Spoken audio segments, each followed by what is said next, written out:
For those of us who have watched the show since the 90s, what is happening right now with the Ashford family feels like a chilling, direct echo of our most harrowing historical storylines.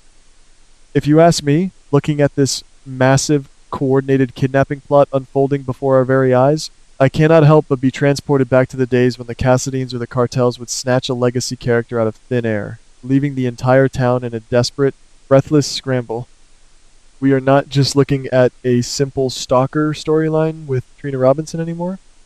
This is a full-blown, multi-target abduction that mirrors the absolute golden era of soap operas, back when a missing person meant a sweeping, high-stakes rescue mission across the globe.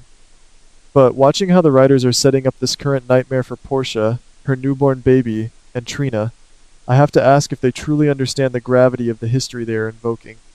We have seen these coordinated attacks before, but the sheer scale of taking an entire family line in one fell swoop is something that requires absolute storytelling, precision, and frankly, I am holding my breath to see if they can stick the landing. I suspect that the vast majority of the audience is currently laser focused on the immediate, visceral thrill of Trina Robinson being targeted by a mysterious stalker, assuming it is just a standard obsession plotline. However, as a veteran viewer who has spent decades analyzing the subtle breadcrumbs dropped by these writers, I can clearly see that this stalker situation is merely a smokescreen. The real objective extends far beyond simply isolating Trina and Kai Taylor. At the exact same time that Trina is facing this terrifying threat, Portia Robinson and her precious newborn son, baby Desmond, are suddenly vanishing without a single trace. 3 high-profile disappearances occurring simultaneously is not the chaotic work of a lone, obsessed fan. This is a highly synchronized, meticulously planned kidnapping campaign designed to completely decimate the Ashford family structure. This devastating turn of events forces Curtis Ashford into what will undoubtedly be the most monumental and desperate search of his entire life. We have watched Curtis evolve from a sharp, street-smart private investigator into a dedicated family man and club owner, but the core of his character integrity remains rooted in his relentless pursuit of justice and protection of his loved one. When he realizes that his wife, his daughter, and his infant son have all been taken in one sweeping strike, the psychological toll will be catastrophic. I anticipate that Curtis will quickly deduce that he is not dealing with a random criminal, but rather a sophisticated organization or a deeply resourced mastermind. He knows the limits of the local police department all too well, and he understands that to dismantle an operation of this magnitude, he needs unparalleled firepower and tactical expertise. This is precisely why Curtis will inevitably turn to Jason Morgan and Michael Corinthos. Watching Curtis forge this alliance will be a masterclass in long-term storytelling. Jason Morgan has just returned to Port Charles, heavily burdened by his time in captivity and desperately trying to step away from the mob life to be a better father to Danny. Yet, Jason has always been the ultimate protector of Port Charles. When a newborn baby and innocent women are on the line, Jason's deeply ingrained heroic instincts will override his desire for a peaceful civilian life. He cannot simply stand by while an entire family is held hostage. Michael Corinthos, with his vast financial resources and strategic mind, will provide the necessary logistical backing. Together, these 3 men will form a formidable, multi-pronged strike force, dividing their efforts to track down the hostages before the kidnappers can execute their final deadly endgame. As they launch this massive rescue operation, the tension will reach a fever pitch, reminiscent of the grand, sweeping adventure storylines that defined the golden era of soap operas. The rescue teams will have to navigate a labyrinth of false leads and dangerous traps, racing against a ticking clock to save Trina, Portia, baby Desmond, and Kai Taylor. However, in the world of General Hospital, such high-stakes missions rarely end without a profound, heartbreaking cost. I do not believe for a second that everyone will walk away from this ordeal unscathed. The writers have been steadily building up Kai Taylor, positioning him as a loyal and steadfast presence in Trina's life, which unfortunately marks him for tragedy.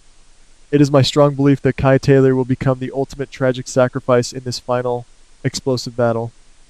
As the rescue teams breach the kidnappers' stronghold, chaos will inevitably erupt. In that terrifying moment of life and death, Kai will make a split-second, heroic decision to put himself directly in the line of fire to shield Trina.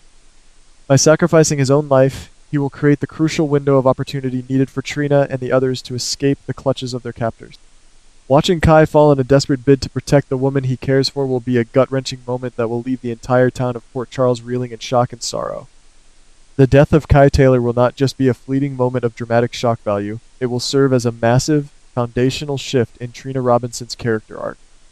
We have watched this brilliant, resilient young woman endure so much heartbreak already, from the loss of Spencer to the endless family drama surrounding her parentage. Losing Kai in such a violent, selfless manner will leave an indelible psychological scar on her soul. It will open up an entirely new, much darker, and more complex chapter in her life as she grapples with the immense weight of survivor's guilt. This is the kind of deep, character-driven trauma that shapes legacy characters for decades to come, forcing them to rebuild their identities from the ashes of their profound grief. But the most pressing, burning question that remains is the identity of the mastermind pulling the strings of this horrific operation. If you ask me, all the subtle clues point toward a truly shocking revelation. Dr. Isaiah Gannon.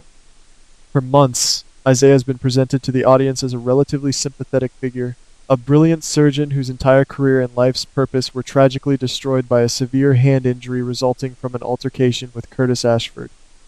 We have watched him pursue civil lawsuits and demand justice through the proper legal channels, painting him as the aggrieved victim. But soap opera history has taught us that the most dangerous villains are often forged in the fires of personal tragedy and profound loss. When a man who has dedicated his entire existence to saving lives loses the very hands that perform those miracles, the psychological break can be absolute and terrifying. I believe that Isaiah has slowly, quietly descended into a state of vengeful madness. The legal route was never going to satisfy the deep, festering rage he harbors toward Curtis. He does not just want financial compensation. He wants Curtis to experience the exact same level of total, devastating loss that he endured.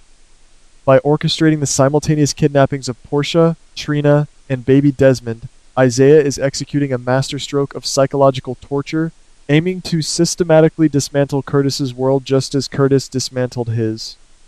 Furthermore, I am convinced that Isaiah is not executing this massive operation alone. The logistics of kidnapping 3 people from different locations simultaneously require an insider, someone who can manipulate the targets without raising suspicion. This is where Simon, the seemingly benign music producer, comes into play. Simon has perfectly positioned himself within Trina's orbit, using the allure of a lucrative music contract to gain her trust and monitor her every move. While Simon plays the role of the obsessed stalker, creating a highly visible distraction, Isaiah remains in the shadows, pulling the strings and coordinating the abductions of Portia and the baby. It is a brilliant, terrifyingly effective division of labor. The connection between Isaiah Gannon and Simon is the final, brilliant puzzle piece that elevates this storyline from a simple revenge plot to a masterfully crafted conspiracy. I strongly theorize that Isaiah and Simon are not just criminal associates brought together by a shared goal, they are bound by blood. In the grand tradition of Port Charles storytelling, secret family ties are the ultimate catalyst for long-term deception. I believe they are distant relatives who have carefully hidden their familial connection from everyone in town. This secret bloodline explains the absolute, unwavering trust between them, allowing them to patiently and meticulously execute a complex criminal campaign that has been months in the making. If this theory proves true, it completely recontextualizes everything we have seen over the past year. The kidnapping of Trina, Portia, and baby Desmond is no longer just a series of unfortunate isolated incidents. It is the culmination of one of the most elaborate and devastating conspiracies in recent General Hospital history. The rescue mission will be a spectacular display of heroism and tragedy, costing Kai his life while allowing Curtis, Jason, and Michael to bring the shattered family home. But the ultimate unmasking of Isaiah and Simon as a secretly related duo of masterminds will send shockwaves through the community, setting the stage for a deeply personal, incredibly intense new rivalry that will keep us veteran viewers glued to our screens for years to come. This is the kind of passionate, high-stakes storytelling that made us fall in love with the genre in the first place, and I am entirely here for the emotional roller coaster that awaits us.